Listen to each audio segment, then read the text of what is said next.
buenas noches. Hoy no quiero hablarte de batallas, ni de coronas, ni de conquistas. Quiero hablarte de algo más íntimo, más silencioso, pero igual de perturbador. Quiero hablarte del sueño, ese refugio que buscamos cada noche, pero que en la Edad Media era todo menos descanso. Dormir en aquellos siglos era un acto de fe. La oscuridad no era tranquila, la oscuridad era peligrosa. Se llenaba de presagios, de enfermedades, de visitas inesperadas de la muerte. Antes de empezar, acomódate bien, respira lento. Deja que tus hombros se hundan en la almohada o en donde estés acostado.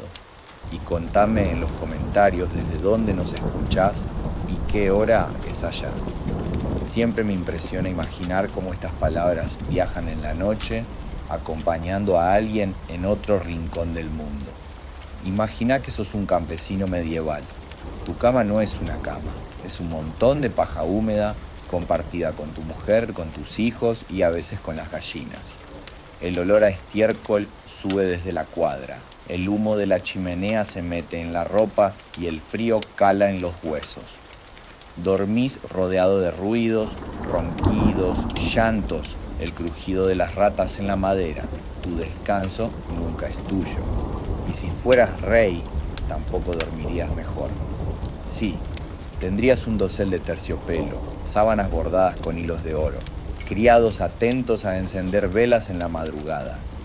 Pero también vivirías rodeado de humedad, de piojos escondidos en los pliegues de la tela, de tapices llenos de polvo que apestan a moho. La grandeza no olía a limpio, olía a encierro. Lo curioso es que los medievales no dormían como nosotros, no cerraban los ojos 8 horas seguidas. Ellos dormían en 2 partes, un primer sueño de pocas horas, luego se despertaban, rezaban, conversaban en la penumbra, a veces incluso hacían el amor, y después volvían al segundo sueño hasta el amanecer. El descanso estaba partido, fragmentado, lleno de interrupciones. Esa vigilia nocturna era peligrosa. El humo de las velas asfixiaba. Los ruidos de la calle inquietaban. Las supersticiones pesaban como una cadena. Un mal sueño podía anunciar una desgracia. Un crujido en la puerta podía ser el demonio. El descanso nunca era completo. En la Edad Media, dormir era entregarse a Dios y arriesgarse al mundo. Y ahí, en ese respiro entre sombras, comenzaban las peores pesadillas. Se decía que la noche pertenecía a los espíritus, que los vivos no tenían derecho a dormir profundamente. Los médicos hablaban de humores desbalanceados. El pueblo hablaba de brujas. Un campesino podía despertarse en mitad de la noche con el pecho apretado. Hoy lo llamaríamos parálisis del sueño. Ellos lo llamaban visita demoníaca. Creían que una bruja se sentaba sobre el pecho para robar el aliento. La llamaban la vieja de la noche. Y nadie dormía tranquilo sabiendo que podía venir. Las camas eran un lujo raro. La mayoría dormía sobre tablas, sobre mantas de lana áspera o sobre el suelo cubierto de heno. El olor era insoportable. Sudor acumulado, grasa rancia, orines de niños que compartían el mismo espacio.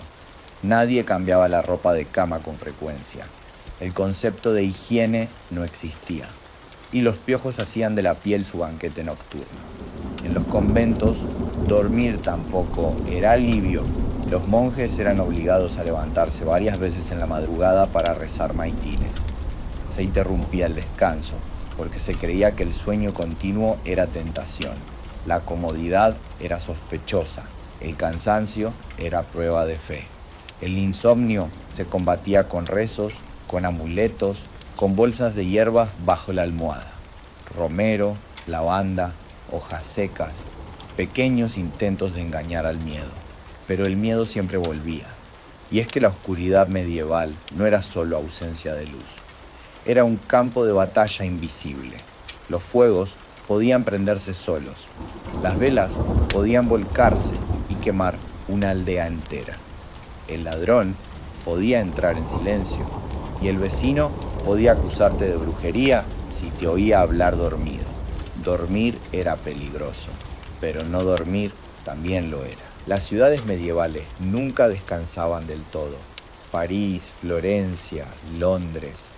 Al caer la noche, los callejones se llenaban de borrachos, de prostitutas, de ladrones. El eco de los pasos en las piedras mojadas no dejaba dormir a nadie cerca de la plaza. Los pregoneros gritaban incluso de madrugada. Los campanarios sonaban cada pocas horas para marcar el tiempo de oración.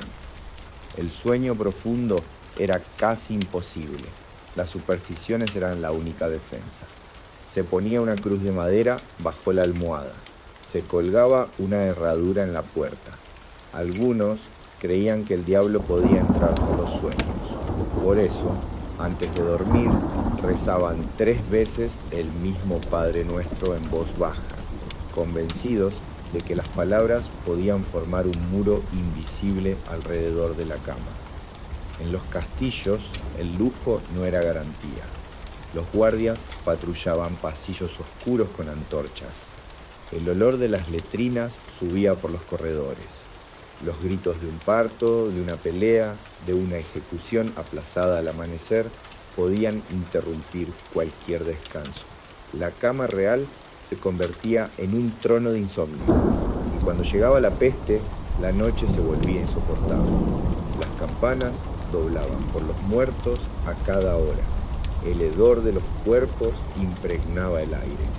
Dormir era casi un acto de rebeldía, porque cerrar los ojos en esas noches era aceptar la posibilidad de no volver a abrirlos.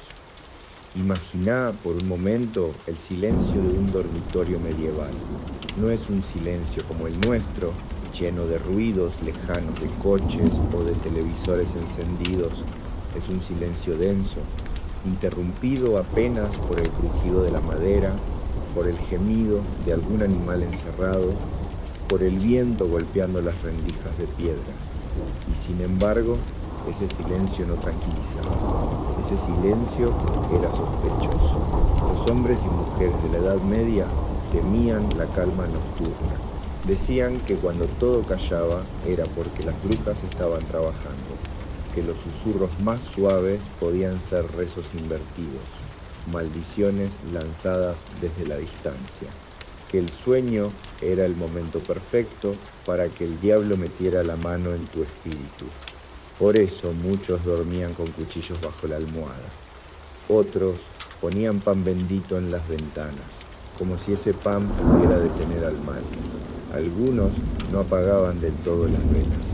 El fuego daba seguridad, pero también peligro. ¿Cuántas aldeas ardieron en la noche por una vela mal colocada? Más de las que los cronistas quisieron registrar. El sueño era interrumpido una y otra vez. El niño que lloraba, la tos de un abuelo, el zumbido insistente de los insectos, el cuerpo que buscaba calor y no lo encontraba, y al despertar no había descanso, solo un cansancio acumulado que pesaba como plomo en los huesos. Los nobles creían que su descanso estaba protegido por la riqueza, pero lo cierto es que dormían en un teatro de incomodidades. Los colchones de plumas, que podían parecer un lujo, se llenaban de humedad, de ácaros invisibles, de olores rancios. Las cortinas de seda que rodeaban las camas acumulaban polvo y moho. La oscuridad detrás de esos velos era más sofocante que la del campo abierto. Y el rey, aunque rodeado de guardias, dormía con miedo, porque el verdadero enemigo no era siempre el asesino con daga. A veces era el vino con plomo, a veces era el pan contaminado, a veces era la traición de un sirviente que se colaba en el dormitorio con intenciones silenciosas. Por eso, los monarcas desarrollaron rituales, oraciones largas, reliquias bajo la almohada, amuletos escondidos en los pliegues de las sábanas. Dormir se transformaba en un acto político. Mostrarse sereno era un deber, aunque el corazón latiera rápido bajo el pecho. Los sueños del rey eran vigilados. Si un monarca decía haber soñado con fuego, los consejeros buscaban en ello un mal augurio. Si soñaba con agua, se hablaba de invasiones. Si soñaba con sangre, los cortesanos susurraban de guerras inminentes. El descanso real no era suyo, era propiedad del reino. Los campesinos, en cambio, compartían la cama con la miseria. Una choza de barro, un techo que goteaba, un rincón donde dormían humanos y animales juntos. La vaca daba calor, las gallinas daban compañía, pero también daban olores, insectos, parásitos. En invierno, el cuerpo se acurrucaba contra el del otro. El calor humano era más valioso que cualquier manta, pero esa cercanía era también una condena. Las enfermedades viajaban de piel en piel. El resfriado se transformaba en fiebre. La fiebre se transformaba en muerte. El campesino soñaba con abundancia, pero despertaba con hambre. Soñaba con paz, pero despertaba con la campana de alarma por una invasión. Soñaba con libertad, pero despertaba recordando que debía trabajar para un señor que jamás pasaba frío. El sueño no era refugio, era apenas una pausa antes del próximo golpe. En los conventos y monasterios, dormir era casi un pecado. Los monjes se despertaban varias veces en la noche para rezar. El descanso era un lujo que no se permitía. La vigilia era virtud. Imaginá levantarte a oscuras, con el frío de la piedra calándote hasta los huesos. La campana suena, los pasos resuenan en el claustro, las velas tiemblan. Rezás con los labios secos mientras el estómago gruñe de hambre.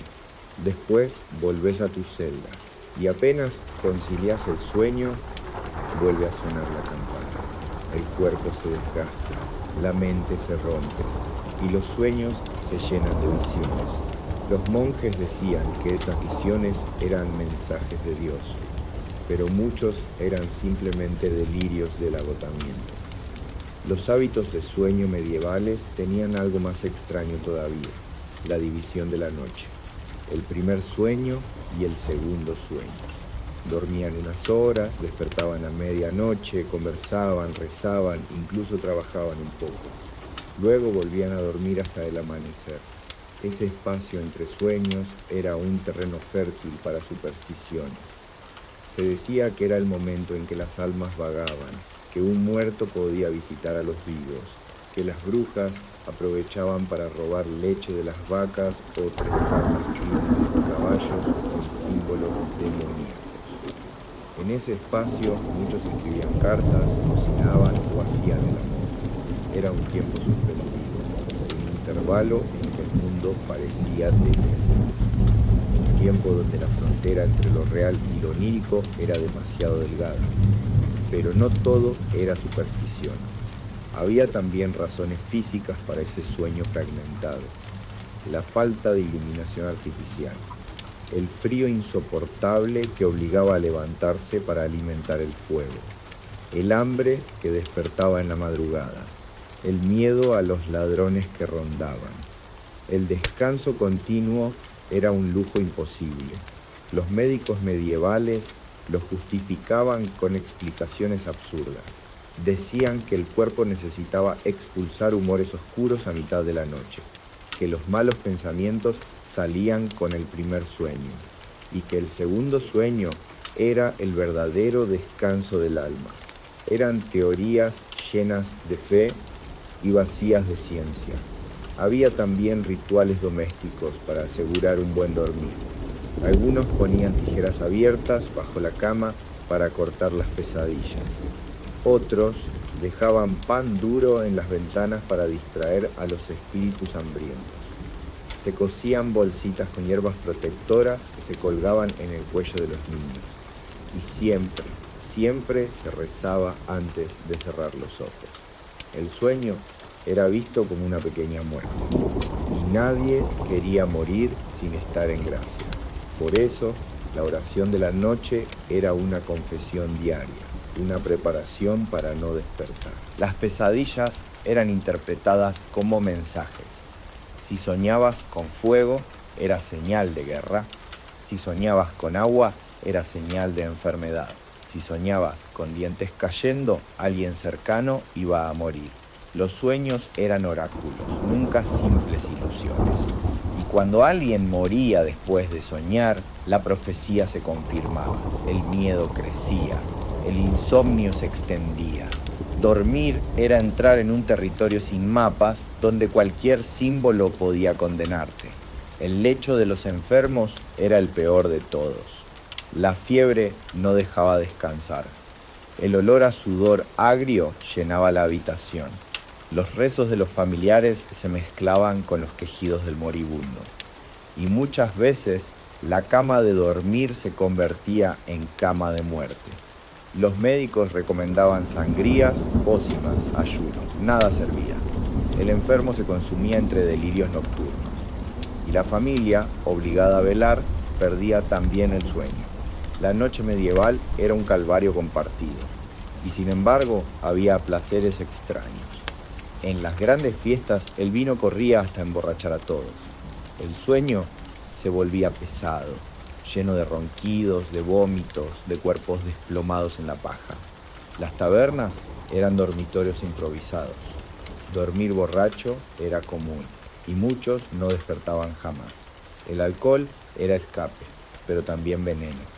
El descanso bajo sus efectos no reparaba, solo aceleraba la muerte. Con el tiempo, los hábitos de sueño fueron cambiando. La llegada de las lámparas de aceite y más tarde del vidrio permitió prolongar las horas de vigilia. Los ricos empezaron a trasnochar, a leer, a conspirar en la penumbra. El pueblo siguió durmiendo como siempre, fragmentado, interrumpido, atormentado. El descanso nunca fue igual para todos. Dormir era un reflejo del poder. Quien tenía calor y silencio tenía privilegio. Quien no, sobrevivía a medias. Hoy, mientras vos te acostás en una cama blanda, con sábanas limpias, con una lámpara al alcance de la mano, podés agradecer lo que parece normal. Porque en la Edad Media, dormir era jugar con la muerte. Dormían entre olores insoportables, entre miedos invisibles, entre supersticiones que nunca los dejaban en paz. Dormían esperando que los sueños les dieran una señal. Dormían vigilados por la enfermedad, por el hambre, por el pecado. Y ahora que lo sabés, quizás entiendas que el verdadero lujo de nuestra época no es la abundancia ni la riqueza. Es cerrar los ojos y no temer. Gracias por escuchar hasta aquí. Si esta historia te acompañó esta noche, podés dejar tu like, suscribirte y contarme en los comentarios desde dónde estás escuchando. Siempre es un misterio pensar en vos ahí, del otro lado, con tus propios sueños esperando. Y si seguís despierto, no te preocupes, tengo muchas más historias aburridas para dormir. Historias que quizás no te dejen dormir nunca más de la misma manera. Pero si aún no pudiste conciliar el sueño, te invito a quedarte un poco más, porque otra historia comienza ahora, como una llama que apenas tiembla en la penumbra. Las noches de los reyes medievales no eran tan seguras como parecen en los tapices. Sí, tenían camas inmensas, cubiertas con telas importadas, con maderas talladas que hablaban de poder. Pero en la oscuridad, esas mismas maderas crujían como huesos viejos. Y las cortinas pesadas que guardaban el calor también guardaban los susurros que nadie debía oír. En las cámaras reales los olores se mezclaban. El incienso quemado durante la misa del día aún flotaba. Pero debajo estaba el sudor de los guardias, el aliento agrio de los sirvientes que entraban y salían sin ser notados, y el perfume rancio de las pieles que cubrían los lechos. Dormir allí era un acto solemne, pero no necesariamente placentero. La cama de un rey podía costar lo mismo que una aldea entera. En Inglaterra se sabe de un lecho adornado con marfil y oro, cuyo valor podía sostener a cientos de campesinos por años. Pero esa riqueza no traía descanso, traía sospechas, traía temor, porque un rey sabía que su vida valía menos que un silencio incómodo en la corte. Las traiciones se cocinaban en los pasillos, y la noche era el terreno más fértil para ellas. Por eso, muchos monarcas no dormían solos, compartían la habitación con sus guardias más leales, hombres que debían velar su sueño, aunque a veces eran los primeros en traicionarlo.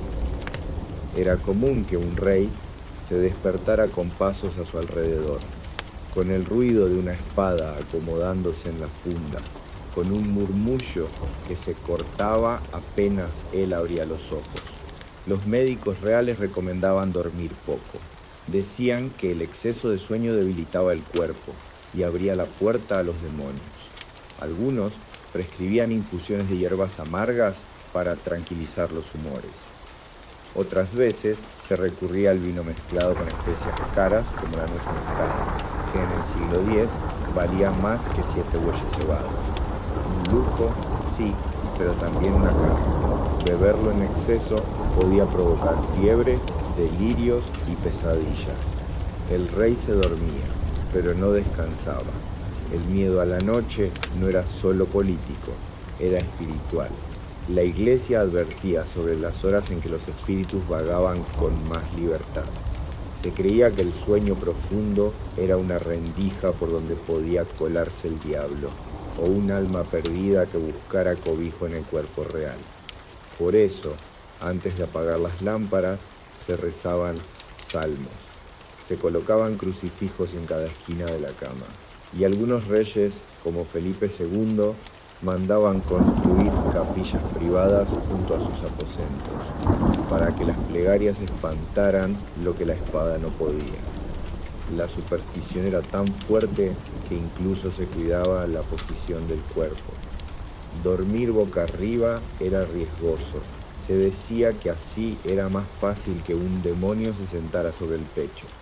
Dormir de lado, mirando al este, era lo correcto, porque al oriente estaba Jerusalén, y quien descansaba con el rostro hacia la tierra sagrada amanecía bajo su protección. Aún así, las pesadillas eran inevitables. El recuerdo de las batallas, los gritos de los ajusticiados, los susurros de los consejeros que nunca callaban, todo volvía en la penumbra. Algunos cronistas cuentan que Enrique IV de Inglaterra se despertaba gritando por las noches, convencido de que sombras lo estrangulaban. Otros mencionan a monarcas que prohibían apagar todas las velas, aunque eso significara respirar humo toda la noche. La luz era un amuleto, una manera de creer que el día aún no se había ido del todo. Los tapices colgados en las paredes, más que adornos, eran escudos contra el frío, pero también escondites. En la corte francesa hubo intentos de asesinato que empezaron detrás de esas telas bordadas, donde un hombre podía esperar, cuchillo en mano, aguardando que el rey cerrara los ojos. Por eso algunos soberanos preferían dormir en cámaras pequeñas, con una sola entrada y con la llave bajo la almohada. Era más fácil vigilar una jaula que un palacio entero. La noche medieval no era silenciosa. Los ratones corrían entre la paja, los perros ladraban a la luna, y los guardias, medio dormidos, arrastraban sus lanzas contra la piedra. Todo formaba un murmullo constante, una música de hierro y miedo que acompañaba los sueños reales. Así pasaban las horas, con un rey que podía poseer tierras, ejércitos y castillos, pero no el descanso. Porque dormir en la Edad Media, incluso en el trono más alto, era entregarse a la fragilidad humana y al rumor de una oscuridad que no respetaba coronas. Las camas de los reyes medievales eran más que un lugar para dormir. Eran escenarios, muebles que hablaban por ellos incluso cuando callaban. De hecho, en muchas coronas europeas, el lecho real era considerado un símbolo de poder, casi tan importante como la corona misma. Se firmaban pactos al pie de esas camas, se recibían emisarios. A veces, hasta se dictaban sentencias desde la cabecera. Dormir allí era un acto público, disfrazado de intimidad. El lecho solía estar elevado sobre tarimas para separar al soberano de la humedad de la piedra. A su alrededor cortinas pesadas de terciopelo o brocado, que podían cerrarse por completo. Protección contra el frío, sí, pero también contra miradas indiscretas. En Francia se popularizó el uso de la cama de estado, un lecho ceremonial donde el rey no necesariamente dormía, pero en el que debía ser visto recostado, para demostrar majestad incluso en reposo.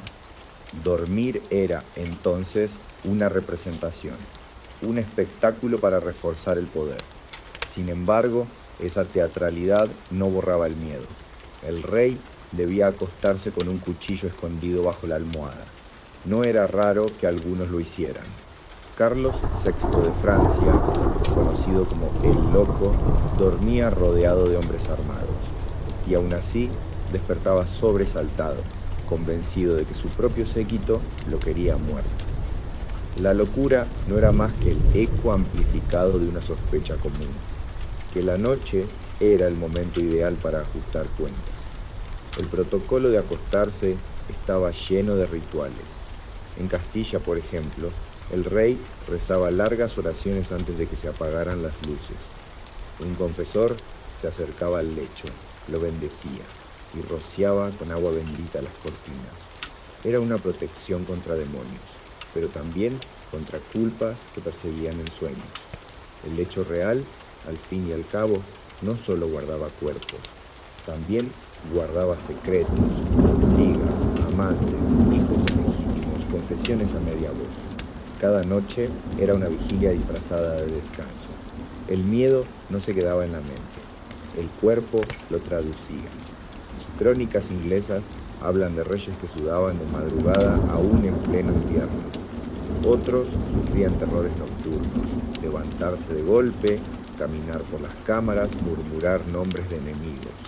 El insomnio real era tan común que algunos médicos lo interpretaban como un signo de exceso de bilis negra, uno de los humores que supuestamente regían la vida. La cura, según ellos, era sencilla y cruel: sangrías ventosas y a veces una dieta de hierbas amargas, tratamientos que debilitaban más de lo que sanaban. Había también supersticiones sobre los sueños. Si el rey soñaba con agua, era presagio de traición. Si veía fuego, significaba guerra. Y si soñaba con un animal, un lobo, un cuervo, una serpiente, se buscaban significados ocultos que podían cambiar el destino de todo un reino. Un mal sueño podía sellar el futuro de un noble acusado de conspirar. Bastaba que el rey dijera: soñé con su sombra, y el hombre estaba condenado. Dormir era, en cierto modo, gobernar con los ojos cerrados. No todos los rituales eran tan solemnes.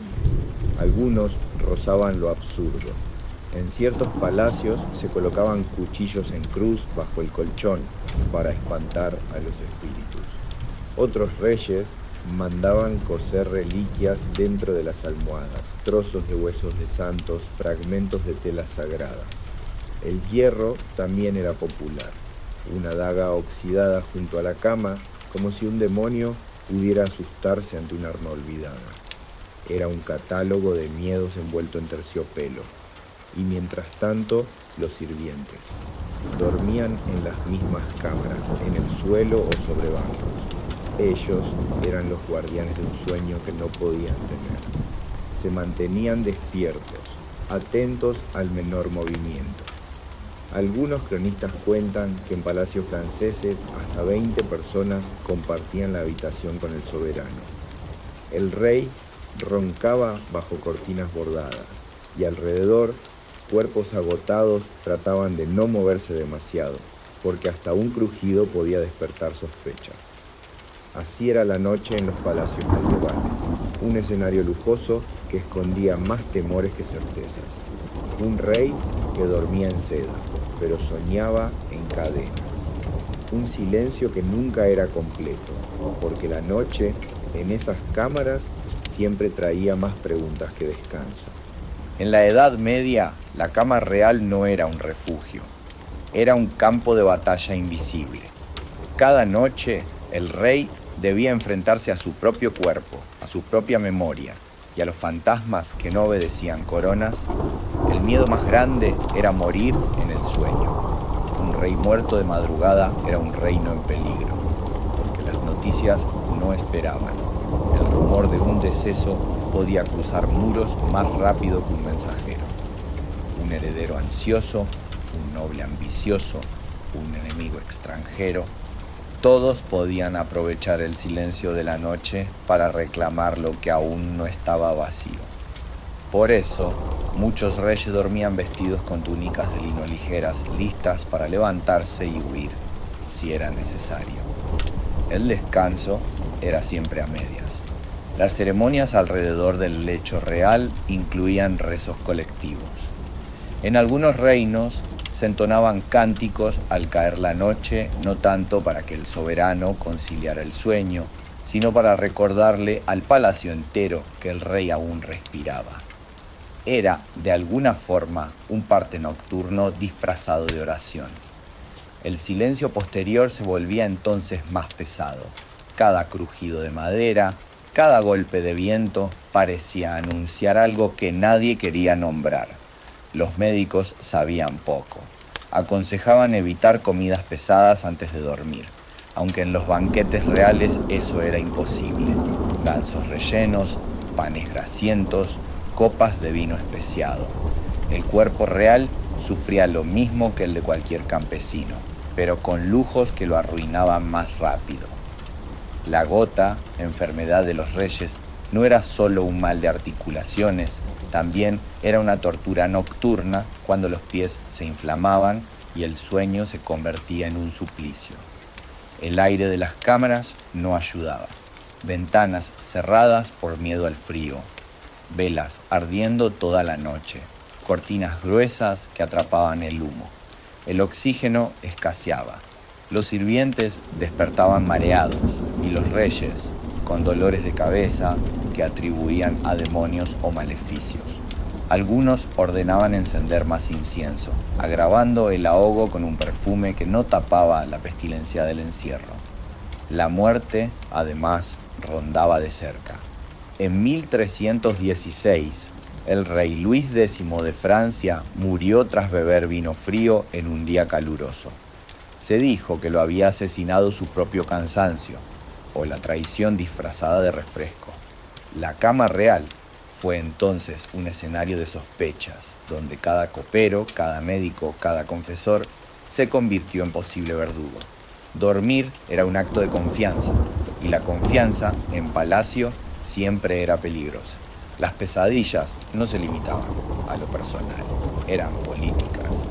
Un mal sueño podía cambiar decisiones.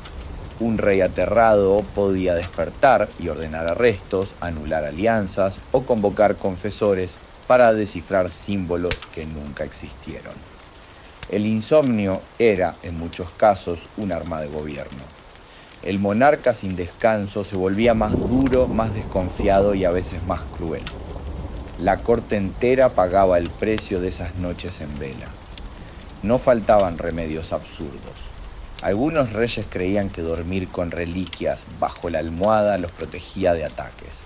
Otros pedían que animales vivos, perros, gatos, incluso aves, durmieran cerca como amuletos contra espíritus. El calor, el ruido y el hedor que eso generaba era un castigo más que un alivio. Pero en la Edad Media, lo absurdo y lo sagrado se mezclaban sin pudor. Si un rey sobrevivía una noche gracias a un perro echado a sus pies, ese perro se convertía en guardián sagrado. Y sin embargo, nada alcanzaba, porque la verdadera amenaza era el silencio. Un silencio demasiado largo en medio de la noche despertaba más sospechas que un grito. El corazón del rey podía dejar de latir sin aviso, y todo el reino se estremecía con la idea de que un nuevo amanecer traería un vacío en el trono. Dormir para los reyes medievales era un lujo que nunca se cumplía del todo. Las coronas pesaban incluso cuando estaban guardadas en un cofre. El poder nunca cerraba los ojos. Y la noche, en lugar de descanso, se convertía en un espejo oscuro donde cada sombra recordaba que la fragilidad del hombre no entiende de títulos ni de reinos. El sueño de un rey medieval era un teatro de sonidos. El viento colándose por las rendijas de la piedra, el roce de ratas entre los muros, los pasos calculados de un guardia que arrastraba su lanza para demostrar que no dormía. Y más allá, en los patios, los aullidos de perros atados, bestias hambrientas que olían la atención tanto como la carne. En las cámaras, el aire estaba cargado. El olor de la cera derretida mezclado con el del hierro de las armaduras apoyadas contra la pared y con el sudor ácido de los criados que nunca se iban del todo. Cada respiración era densa, como si se aspirara humo viejo. Las telas pesadas que cubrían las camas retenían el calor, pero también atrapaban la humedad de la noche. Dormir allí era como dormir en un bosque húmedo, pero sin árboles que respiraran contigo. La piel sentía cada detalle, las sábanas de lino, ásperas pese a su precio, las pieles curtidas que desprendían un olor animal, los cojines rellenos de plumas que a veces crujían como huesos al partirse. Un rey, por más rodeado de lujos que estuviera, acostaba el cuerpo sobre un altar de incomodidades. La grandeza no suavizaba el roce de lo real.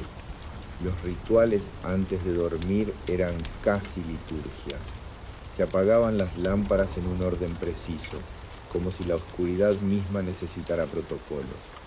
Algunos soberanos exigían que se rezara un salmo en cada esquina de la habitación y que se colocaran ramas de laurel bajo la cama para espantar malos espíritus. Otros pedían que el último sonido que escucharan fuera el murmullo de un confesor, recordándoles que el pecado podía alcanzarlos incluso en sueños. La cama no era un descanso, era una trinchera espiritual. Los cronistas hablan de reyes que despertaban varias veces en una misma noche, no por capricho, sino por terror. Encendían lámparas, llamaban a criados, pedían agua bendita para rociar el lecho o exigían que se registraran las cortinas en busca de intrusos. Un rey nunca confiaba en que lo que lo rodeaba estaba quieto, ni siquiera en la oscuridad que lo cubría. El invierno hacía todo peor. El frío se colaba como una daga, congelaba los dedos, endurecía los labios. Ni pieles ni braseros bastaban. El humo de la leña mal quemada llenaba las cámaras, dejando ceniza en la lengua y lágrimas en los ojos. Dormir era sofocarse un poco y temblar otro tanto. El poder no calentaba los huesos.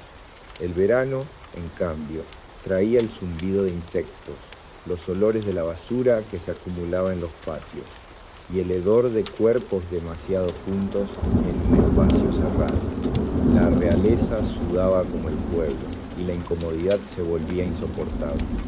Entonces surgían las soluciones ridículas: colocar cubos de agua alrededor de la cama para enfriar el aire, dormir con hierbas bajo la almohada para alejar fiebre y mosquitos, o cubrirse con telas mojadas que al secarse dejaban un frío enfermo sobre la piel.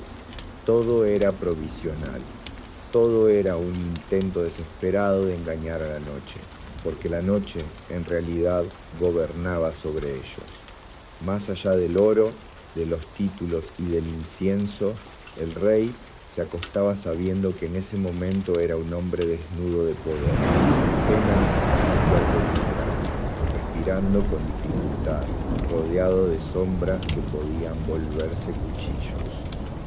Así dormían los reyes medievales, con coronas guardadas en cofres, pero con miedos que brillaban más que el oro, en camas altísimas, rodeadas de cortinas, pero que no lograban esconder la fragilidad de un sueño inquieto. El descanso nunca era pleno, porque en la Edad Media, ni siquiera en los palacios, la noche perdonaba a alguien. La noche, en los palacios medievales, nunca fue un regalo, fue un recordatorio de que la carne del rey era la misma que la del campesino, de que el poder Podía vestirse de terciopelo durante el día, pero en la oscuridad seguía temblando bajo las mismas pesadillas. El insomnio real era una enfermedad de la época, un mal del que no se hablaba en público, pero que se leía en los rostros cansados, en las ojeras disimuladas con polvos, en las decisiones tomadas al amanecer con la mente rota por la falta de sueño. Un rey cansado era un reino más frágil, y sin embargo nadie podía curarlo, ni médicos, ni santos, ni oraciones, porque el verdadero peso estaba en la conciencia. Cada noche se arrastraban las culpas, guerras iniciadas por orgullo, cuerpos colgados en plazas por orden de la corona, familias divididas por impuestos imposibles. Todo volvía en silencio. Las cortinas no podían tapar esas voces, ni el incienso podía disimular ese olor, el olor de la memoria. Y aunque el palacio parecía un refugio, en realidad era una jaula dorada. El rey, rodeado de sirvientes, guardias y consejeros, era el más solo de todos. Dormía en compañía, pero despertaba siempre consigo mismo. Nadie compartía sus miedos, nadie podía entrar en sus sueños. Allí estaba lo inevitable, la certeza de que el poder no espantaba a la muerte. En algunos reinos se decía que el diablo visitaba a los soberanos en la hora más oscura, cuando la campana marcaba las 3. Algunos despertaban sudando, convencidos de haber sentido un peso sobre el pecho. Otros confesaban haber visto figuras al pie de la cama, sombras sin rostro que desaparecían con el primer gallo. Quizás eran delirios del cansancio, o tal vez eran las deudas del alma, cobradas en cuotas nocturnas. Así transcurrían las noches reales, entre cortinas bordadas y cuchillos escondidos, entre rezos y delirios, entre lujos que se volvían cárceles. El día podía proclamar grandeza, pero la noche recordaba fragilidad.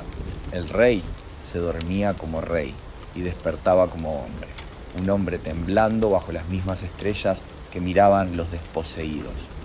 Por eso, el sueño real fue siempre más corto de lo que se cree. Horas robadas al miedo, suspiros interrumpidos por pasos, rezos y sobresaltos. Porque dormir, para un rey medieval, no era descansar, era negociar con la oscuridad. Era aceptar que, aunque su nombre se tallara en piedra, su corazón podía detenerse en cualquier momento, y que la corona, al amanecer, podía no tener dueño. Así cerramos esta vigilia. Un viaje entre sombras, susurros y respiraciones entrecortadas. No un cuento para dormir, sino una confesión para no olvidar.